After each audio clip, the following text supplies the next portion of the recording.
So now that we know a little bit about measurements, let's talk about uncertainty of measurements. So every measurement is going to have some degree of uncertainty. When we're measuring, we want to measure all the certain digits and at least one digit that's uncertain. We're going to guess at the last digit. There's going to be some uncertainty in the last digit of the measurement, but we are pushing the measurement to being a better measurement by going into the uncertain zone. So the uncertainty is how much that measurement could be off by. We will often use, just as a convenient rule of thumb, that it's plus or minus 1 in the last measured place value. So whatever the last measured digit is, not a placeholder digit, but the last measured digit, we assume plus or minus 1 of those. So maybe I have a ruler that says, and I measure 7.1 centimeters. Since the 1 is in the first decimal place is the last shown one, we would assume that's plus or minus 0.1. So 6.9 to 7.1. So 7.0 to 7.2. In reality, maybe it's not plus or minus 0.1, maybe it's plus or minus 0.3, but that just makes the math a little bit trickier. So we usually assume it's 1 off in the last digit. Error is something different from uncertainty. So uncertainty is sort of the how much my measurement could be off by, just based off of standard measurement issues. Error is actually measuring how much the amount is off by the true answer. So this is sort of my precision. How good is my precision of my measurement?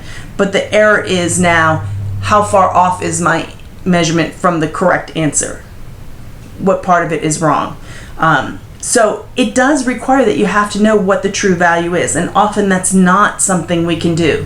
So for instance, I do know that the boiling point of water is defined as 100.00 degrees Celsius. So exactly 100 degrees Celsius is the boiling point. If I take a thermometer and make a measurement, and the measurement is 100.8 degrees Celsius, the uncertainty in this is plus or minus 0.1. I assume that this last digit is uncertain, and it really might be 100.7 or 100.9, but the error is 0.8.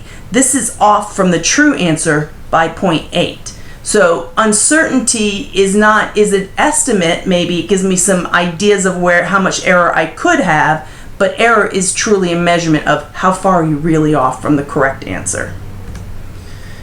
So let's talk about making measurements. We won't do that so much in class. That's more of a lab skill, but because we will assume that numbers given to us have been measured, we need to understand what happened to the measurements in using them. So if I have this pencil here, and here I have a ruler, remember, normally I would think that you had learned, oh, this is 3.1, 2, 3, 4, 5, 6, 7, and you would have said this is 3.7 centimeters. You would just pick the closest marking. Not anymore. Now we're grown up, so now we're going to always push that measurement to one more uncertain digit. Yeah, I don't know. I certainly know it's in between the 7 and the 8, but I don't know where, but I can estimate. And that's the uncertain digit that we're going to push for. So in this case, it looks to be about halfway between the 7 and the 8, and maybe a little closer to the 7, so maybe I say 3.74. It's very possible that you could measure this and say, Dr. Little, that's crazy. It's 3.73, or somebody else might say, I think that's 3.75. Again, it's uncertain. We're not going to all agree on that last digit. However, we have now taken our measurement from 3.7 and really pushed it to a much more precise measurement, even though the last digit is uncertain. So the certain digits would be the 3 and the 7, and the uncertain digit is the last one. That's that 4. So my uncertainty would be plus or minus 1 of the last of the uncertain digit. So if the uncertain digit is in the second decimal place, otherwise known as the 100th place value, then my uncertainty is 1/100th place, or 0.01. So on burette volumes, and burettes are a little bit funny, notice that the measurement is really measured by how much I take out, not how much is actually in there. So the numbers go down instead of up. So that's a little unusual. But when I measure it, again, I look here and I see this is 20 and the next marking down is 21. And then there's 10 markings individually. So that means if this is 20 and this is 21, each one of these is 0.1. So this is 20.1, 20.2, 20.3, 20.4. But, so this is between 20.1 and 20.2. I need to now estimate further. I have to go for an uncertain digit. And I'm going to go for the bottom of the meniscus. In volumes, we're going to go for the bottom of the meniscus of that liquid. So I'm going to look for where this is. And I see that it's a little bit closer to the 1 line than it is to the 2 line.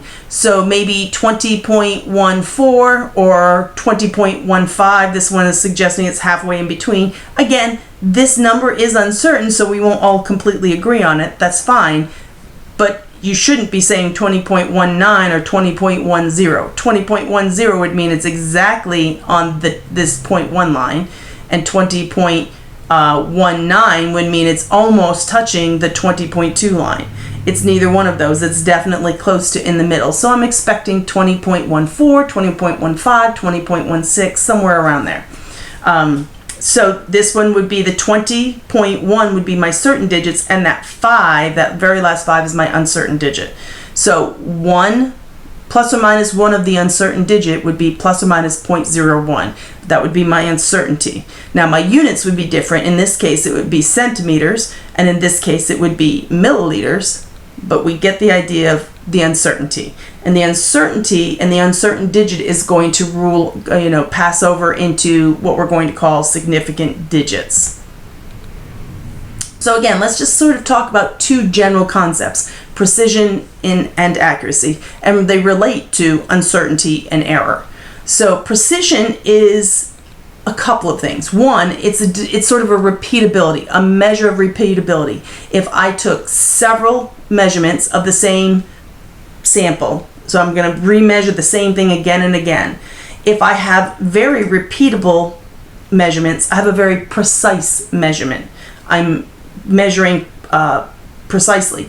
And the uncertainty is, what is the uncertainty of that last measurement? How far can I go is related to precision. So if I have a measurement with a small uncertainty, I'm saying that this is a very precise measurement. And again, precise is a relative term. It's for what I'm trying to measure and for what units I'm measuring based off of the task. So it's not like there's one agreed upon level of what is highly precise. But certainly when comparing 2 numbers, the one with a smaller uncertainty is the one that is more precise.